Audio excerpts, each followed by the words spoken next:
Hey everyone, so today I wanted to post a video about, um, you know, that thing, when a man and a woman,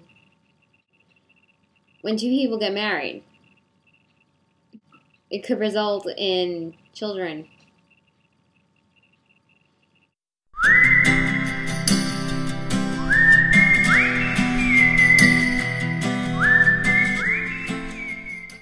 Hey everyone, so today I decided to make a video about why I chose to be abstinent. And as a disclaimer, if you're not abstinent, this video is not meant to judge you. I'm just talking about why I'm abstinent. This video is not about you. It's about me. That sounds so self-centered and conceited, doesn't it?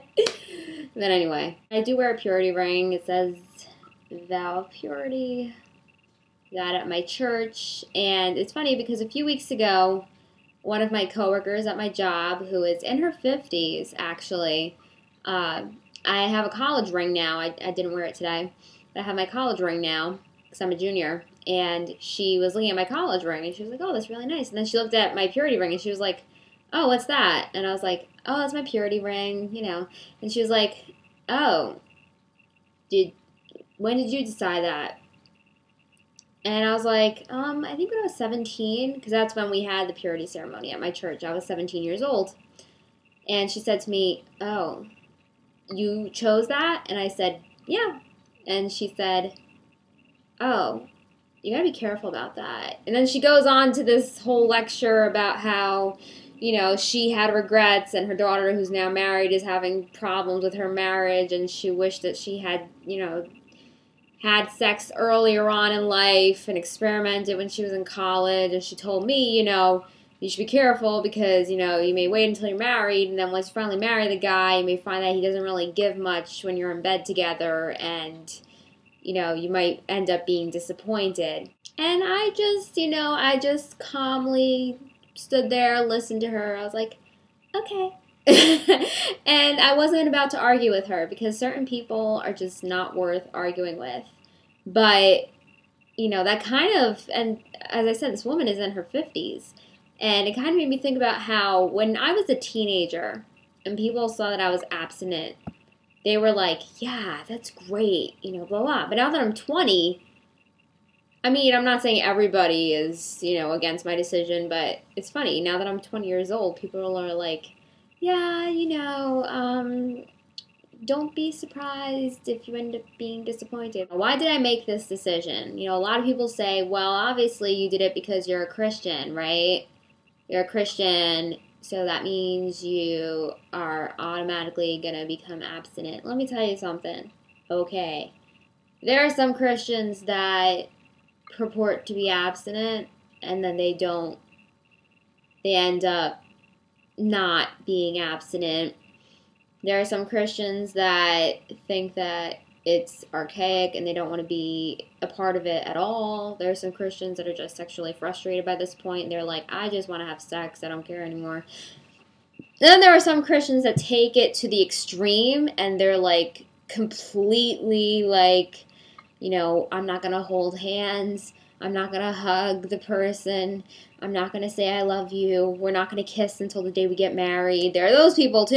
And I honestly, kudos, but I am not that strong. I don't know if I could hold out until my wedding day for my first kiss. And what if he's a bad kisser? As I said, I made this decision when I was 17. I mean, I had already made this decision in my heart. I already had purpose in my heart that I was going to be abstinent. But I didn't get the ring until I was 17 when my church had that ceremony, like I said. And yes, part of the reason why I'm abstinent is because I am a Christian, and the Bible makes it clear that sex is reserved for marriage. One man, one woman, cleave, one flesh. You get the idea. And then there are Christians who will dispute that, or people who don't even read the Bible who will dispute that and say, "Oh, wait. That doesn't mean that it's blah, blah, blah. You have to be abstinent. That just means that, And I'm like, don't argue with me about this. Let me just finish talking, okay?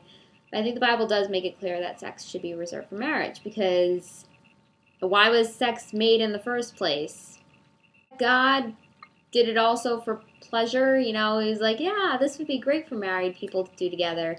But, if you do sex the natural way, inevitably at some point you're going to have children, So there's a reason why it's reserved for marriage. The other reason I'm abstinent is because I don't want to waste my virginity on some guy that I may not end up with. So it's like, if I give it away to him and then we break up, it's like, oh, well, that was a waste. And then I meet the next guy and it's like, oh, hey, I'm not a virgin, sorry. Hopefully you're better than the last guy. So yeah, I don't want to waste it. I value my virginity, even if no one else does. And I want to, wait until my wedding night. So that way I could be able to say to my husband, hey, I waited for you. And lastly, I'm just insecure about my body, to be honest. I mean, I got lots of scars. And people who have seen me wear like tank tops in school, they've seen I have lots of scars on my shoulders from acne, and there's more where that comes from. So I wouldn't want some random guy, seeing all that going on everywhere, all these scars everywhere, and then afterwards he'll go tell his friends, yeah, it was really gross, she had lots of scars. So yeah, I wouldn't want anyone but my husband to see me with all those scars. And let me make it clear, I'm not a cutter. I don't cut my stomach or my back or anything, but I have scars. I think one of the other reasons why anyone would be abstinent are pretty obvious. You want to avoid STDs and pregnancy, and the only 100% effective method is to just not have sex at all. And of course, people will dispute that and say, well, I take the pill and I use a condom, and it's like,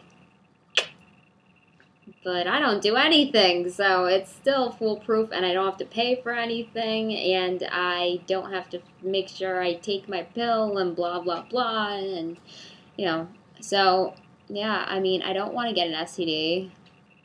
I don't think anyone does, and I don't want a baby out of wedlock. I don't want to be a baby mama. I'm only 20 years old. My life's about to launch. I don't want to be a baby mama. I'm not saying that if you're a teen mom, your life can't launch too, and you can't have a career too, but it's a lot harder because you have to take care of a child, and there's finances involved, and the moment you're born, you're an expense. I'm sorry. It's the truth. Ask your parents, or your grandparents, or your aunt. Whoever takes care of you, you can ask them.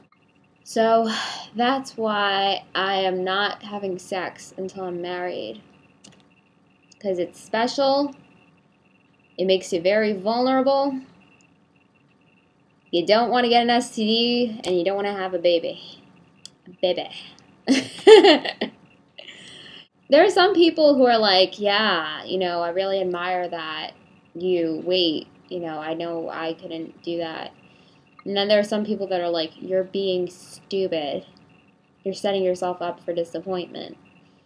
So I've heard both opinions about my decision. And as per usual, I don't care what people think about me.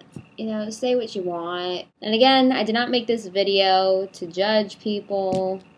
If you're not abstinent, I'm still no better than you. Everybody has their faults. Everybody's made mistakes. Everybody has those days. Everybody makes mistakes. I don't think I'm better than anyone else. I still make lots of mistakes.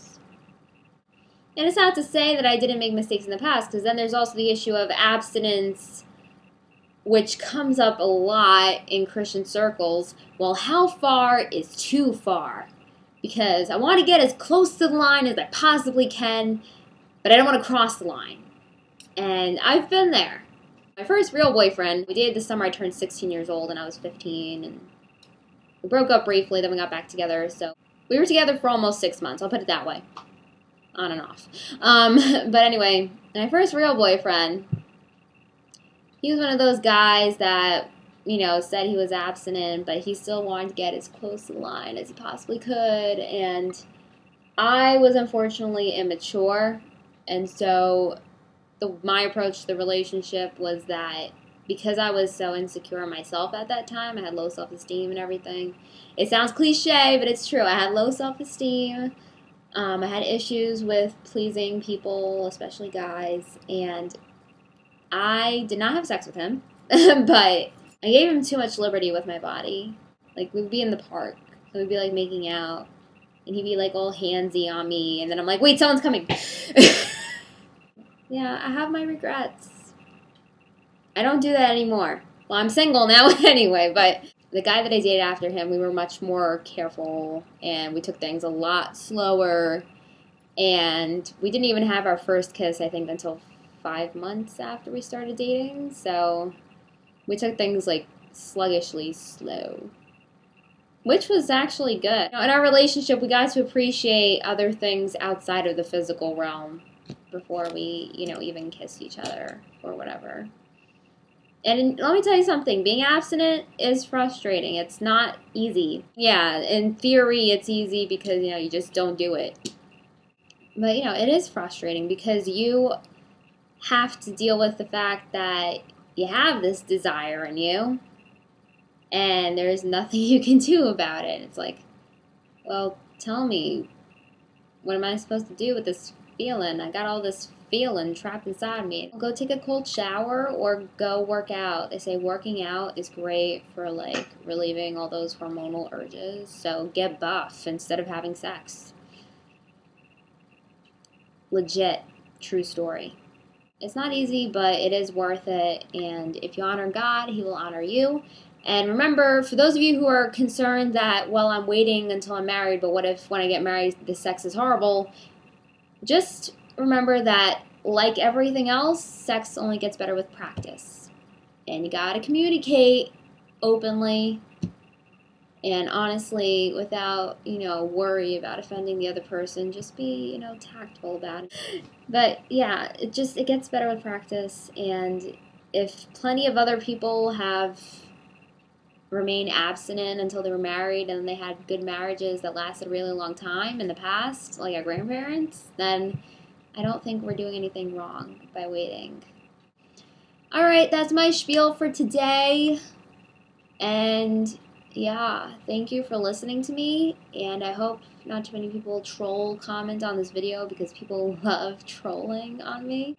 Alright, bye guys. The scars remind us that the past is real. I tear my heart open just to feel. Thank you.